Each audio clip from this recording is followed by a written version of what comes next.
Hey everyone, welcome back to the channel. Today, we're talking about something really important. Letting go of the things that are holding you back so you can truly live your best life. If you've ever felt weighed down by regrets, fears, or outdated expectations, this video is for you.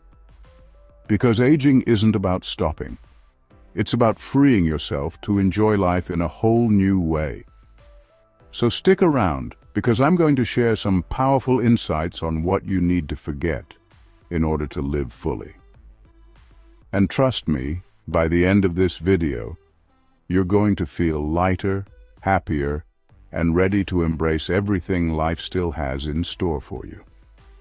Before we dive in, don't forget to hit that like button, subscribe if you haven't already, and turn on notifications so you never miss a video. Now, let's get started.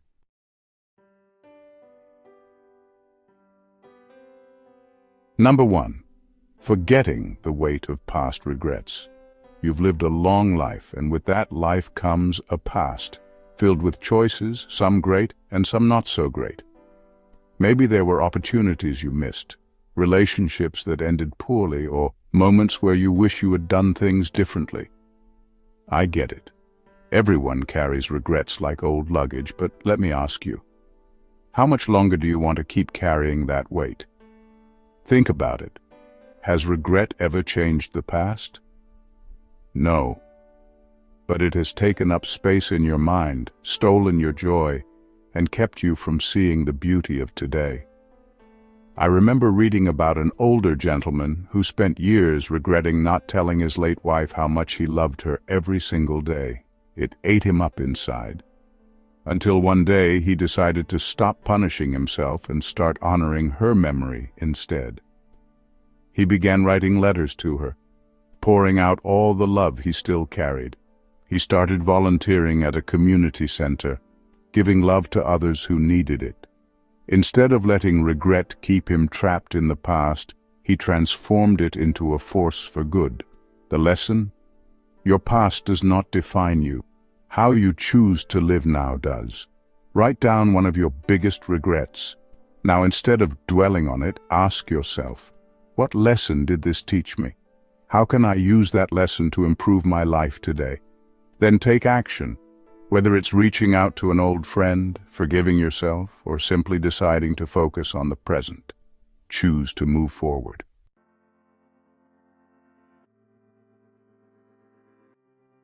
2. Forgetting the need for perfection. Let's be real. Perfection is a myth. And yet, so many of us have spent our lives chasing it.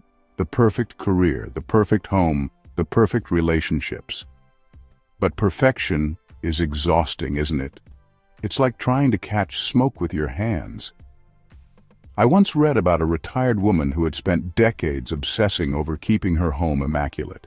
Every speck of dust, every crooked picture frame. She couldn't rest until everything was just right. Then, one day, her granddaughter came over, spilled juice on the couch, and laughed like it was the funniest thing in the world. The woman looked at her, really looked at her, and realized, this moment is perfect. Not the spotless house, not the perfectly arranged furniture.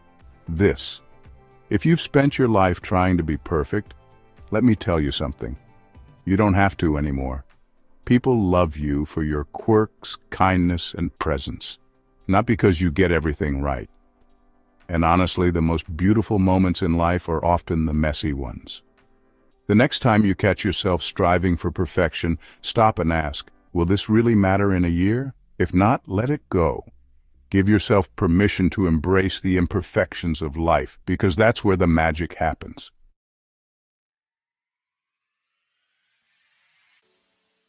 3. Forgetting the need to live up to others' expectations.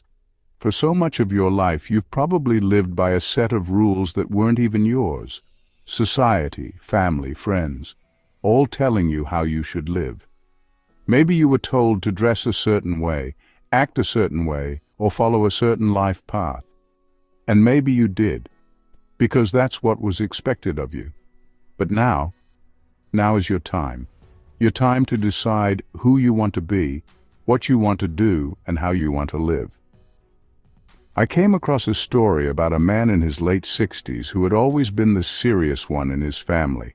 He was the responsible provider, the no-nonsense dad, the disciplined worker. But deep down, he had always wanted to dance, not ballroom dancing, not something respectable, but wild, free, uninhibited dancing. For years he held back, thinking, people will think I'm ridiculous. Then one day he just stopped caring. He started taking dance classes, and for the first time in decades, he felt alive. His wife said she had never seen him so happy. His kids, they cheered him on. The people who mattered didn't judge him, they celebrated him. So let me ask you, what have you always wanted to do but held back because of what others might think? Wear bold colors, start a blog, travel solo, it's your life.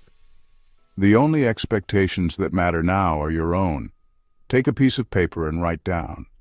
If I didn't care what people thought, I would then pick one thing from that list and do it. Even if it's small, even if it's just for you.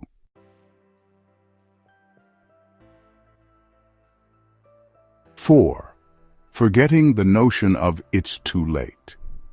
If there's one thing I hear all the time from seniors, it's this. I wish I had done this and that, but it's too late now. Let me tell you something. It is never too late. I read about an 82-year-old woman who got her college degree, an 80-year-old man who ran his first marathon, a 70-year-old grandmother who started a YouTube channel. None of them said, I'm too old. Instead, they said, why not? The truth is, the only thing standing in your way is the belief that you can't. Age is not the barrier. Your mindset is. One of the most inspiring comments I ever saw was from a 74-year-old who started writing poetry for the first time in her life. She said, I used to think my best years were behind me. Now I realize they're right here, in front of me, waiting for me to embrace them. Think of one dream, one passion, one adventure you've put off because you thought it was too late. Now, take the first small step toward it. Sign up for a class, make a plan, or simply say out loud, I am not too old for this.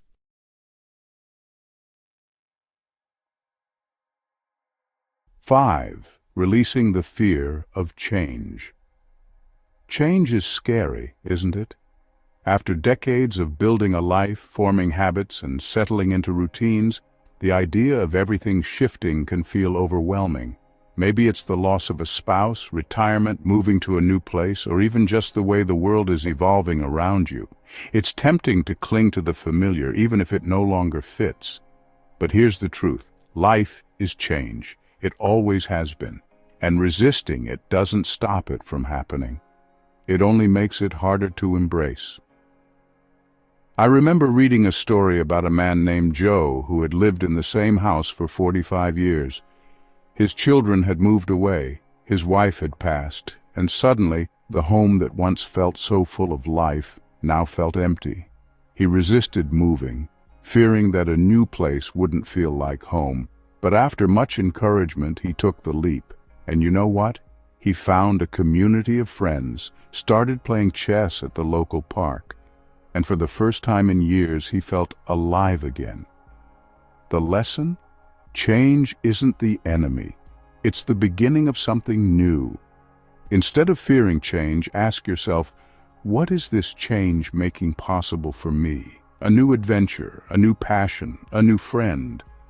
Open yourself up to the idea that change isn't just about losing. It's also about gaining.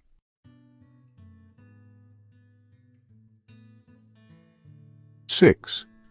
Dismissing comparisons and the social media trap. It's easy to look at other people's lives, especially in the age of social media, and feel like you're falling behind. Maybe you see someone traveling the world in their 70s while you're just figuring out how to enjoy retirement. Maybe you notice other seniors who seem to have perfect health, perfect families, perfect everything, and you wonder, why don't I have that? But here's the secret. Social media is a highlight reel, not real life.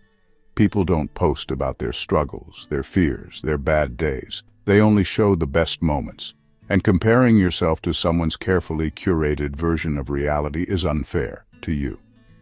I once read a comment from a woman who stopped using social media in her late 60s. She said, "The moment I stopped looking at everyone else's life, I started enjoying my own. Instead of scrolling through pictures of other people's vacations, she took walks in her own neighborhood. Instead of envying someone's perfect-looking family, she called her grandchildren and made real connections. And guess what? She was happier." The truth is, your life is yours. It's not meant to look like anyone else's. Limit your time on social media or take a break altogether. Instead of focusing on what others are doing, focus on you. Make a list of things you love about your life right now. And remind yourself, comparison steals joy. Gratitude brings it back.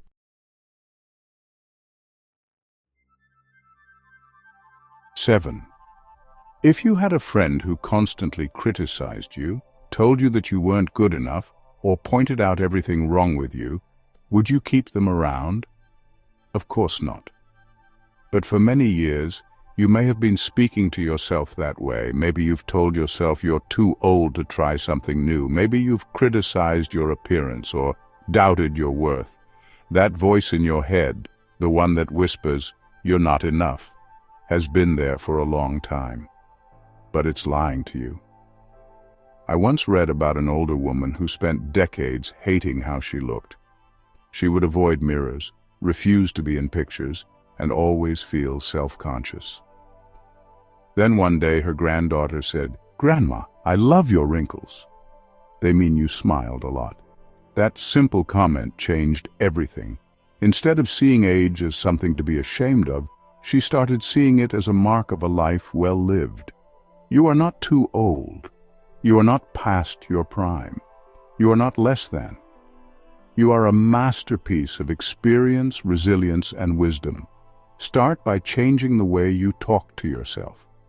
Every morning, look in the mirror and say one kind thing about yourself. It might feel silly at first, but over time, your mind will start to believe what your heart already knows. You are enough, just as you are.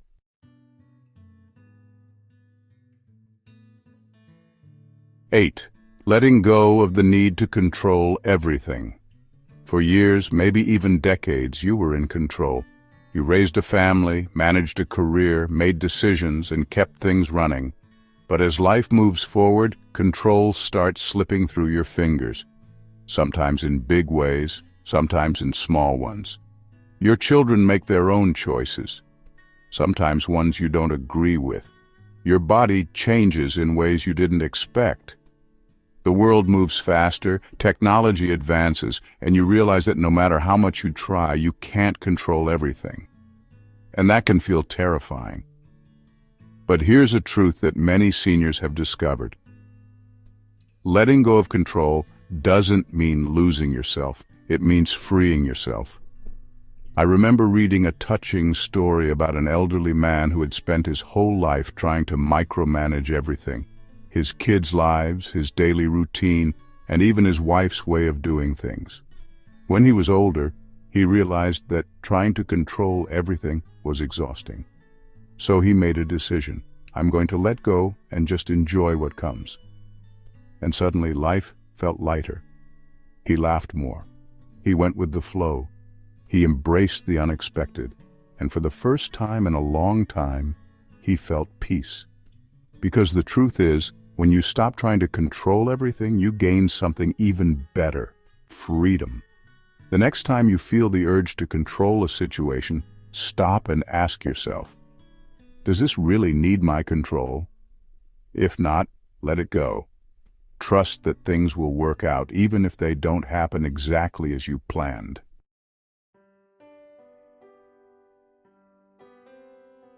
9. For so much of your life, you've probably been the rock, the one who held things together and stayed strong for everyone else. Maybe you were the provider, the caretaker, the problem solver.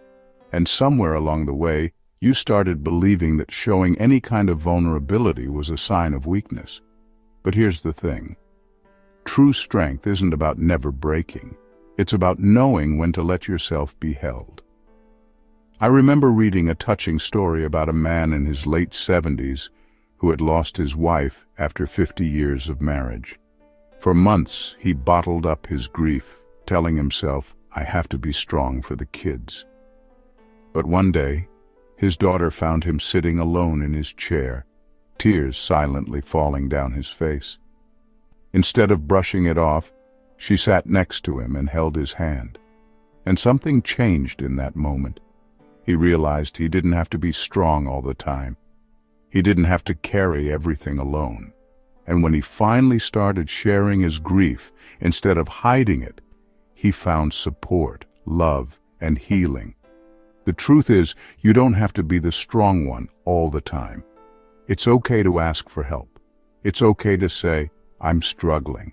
It's okay to lean on others the way they've leaned on you. If you're holding something in, whether it's grief, worry, or loneliness, talk to someone. A friend, a family member, a support group. You've spent years being strong for others. Now let others be strong for you.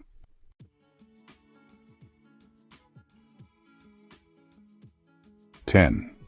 Forgetting the fear of being a burden. This is a hard one.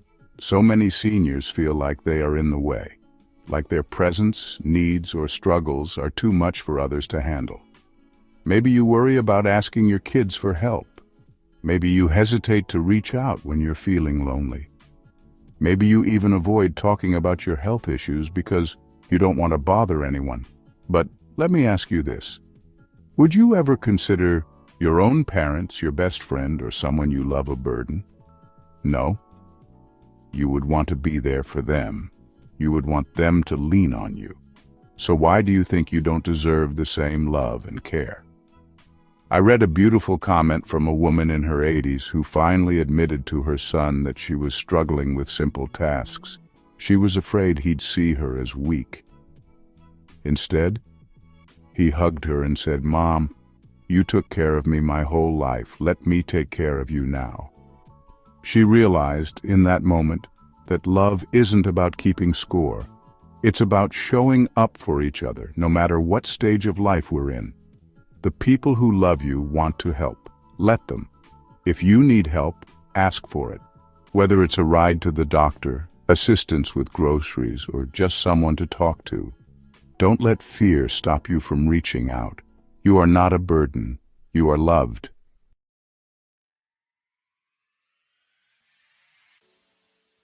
11. Forgetting the stigma around making new and younger friends.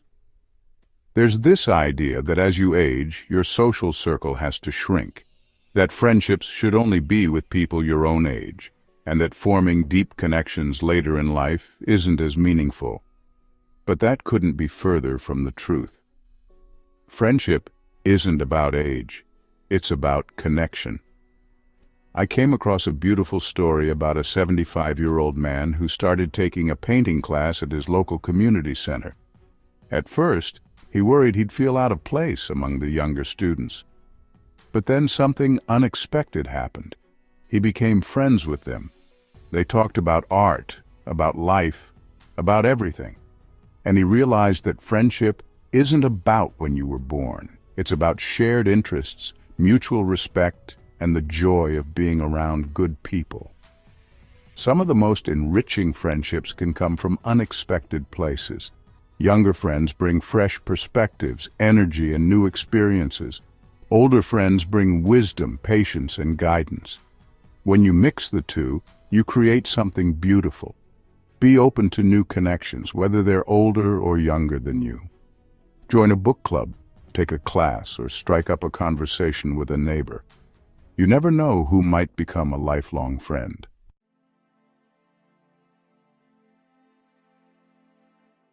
12. Forgetting the idea that slowing down means stopping. At some point, society started associating aging with stopping. Stopping work, stopping adventure, stopping movement. And for a lot of people, the moment they slow down physically, They start believing they need to slow down in every other way too. But slowing down doesn't mean stopping. It means being intentional. It means moving at a pace that fits your life. I read a story about a woman who loved to run marathons. In her 60s, her knees started giving her trouble. At first, she was devastated, thinking, well, I guess my running days are over. But instead of stopping, she adapted. She started power walking, then hiking, then swimming. She didn't quit. She just found new ways to keep moving. That's the secret. Life doesn't have to stop just because certain things change. Maybe you don't dance all night like you used to, but you can still enjoy music. Maybe you don't travel across the world, but you can still take local trips, explore new hobbies, or dive into books that take you places. Your journey isn't over. It's just shifting into a new rhythm, one that lets you savor rather than rush. Find one thing you love doing and adjust it to fit your life now. If you loved running, try walking. If you loved big adventures, start planning small ones. If you loved being social, host intimate gatherings. The goal isn't to stop, it's to keep moving in your own way.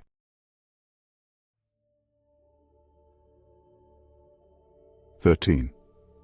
Forgetting the guilt of prioritizing yourself. This one's tough, especially if you've spent your whole life taking care of others. Maybe you were the parent who put your kids first, the spouse who always made sacrifices, the friend who always said yes.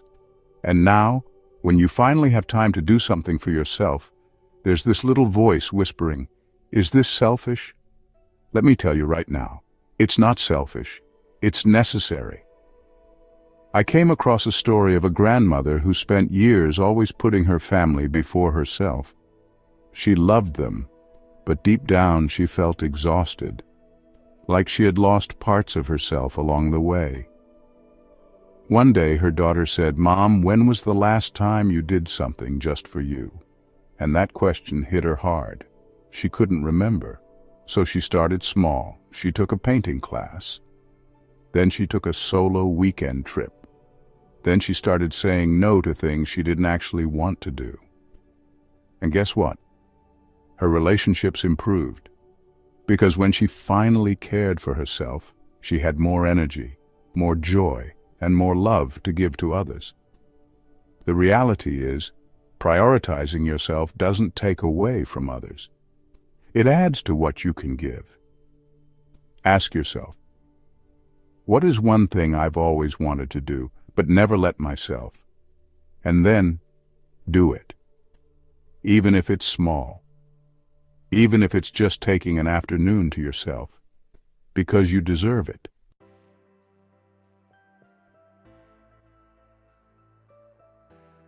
14. Forgetting the pressure to follow society's expectations. Society has a lot of opinions about aging. You shouldn't wear that at your age. You should just relax and take it easy now. You're too old to start that hobby, date again, or try something new. Sound familiar? Here's the truth. You don't have to listen. I once read about a man in his 80s who decided to start a YouTube channel about his passion for cooking. People told him it was a young person's game, but guess what? His channel took off, not because he followed the rules, but because he broke them. Another woman in her 70s ignored the idea that older women should tone it down and instead dyed her hair bright pink. She said, "For the first time in my life, I feel like myself." Society might try to put you in a box, but you don't have to stay there. You get to define what aging looks like for you. Think of one way you've been holding back because of what people might think. Then do it anyway. Dress how you want. Try something new. Rewrite the rules. This is your life. Live it your way.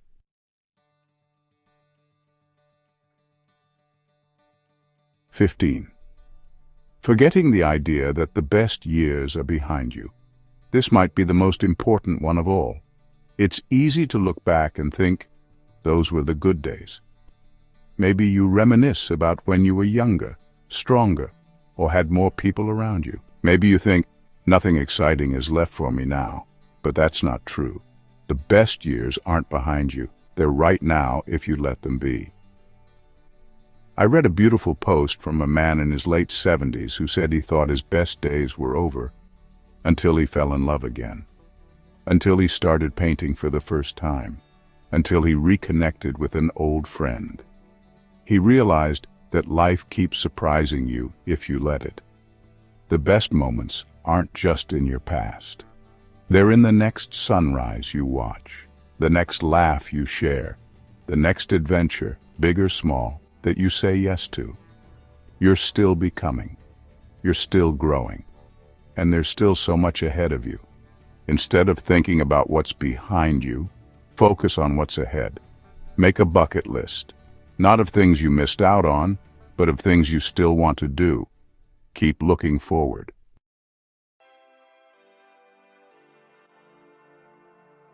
All right, friends, that's it. These are the things you need to let go of to live a fuller, happier life.